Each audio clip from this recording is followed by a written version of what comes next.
Ever stared at a Venmo payment decline message wondering what went wrong? First, let's tackle the most common culprit: insufficient funds. It sounds obvious, but double-check your linked bank account or Venmo balance. If it's your bank, you might need to transfer money or use a different funding source. Next, incorrect payment information is a frequent cause. Carefully verify the card number, expiration date, and CVV for any linked debit or credit cards. Even a single digit off can lead to a decline.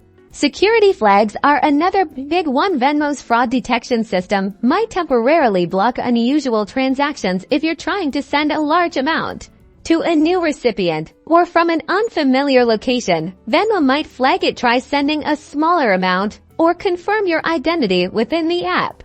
Sometimes a simple app refresh or restart can work wonders. Close the Venmo app completely, then reopen it and try the transaction again. Alternatively, try updating the app to its latest version from your app store. If all else fails, Venmo's support team is there to help. You can access their contact options directly within the app settings. They can provide specific reasons for your decline and guide you through a resolution. By methodically going through these steps, you'll be well on your way to smooth, hassle-free Venmo transactions. Happy Venmoing!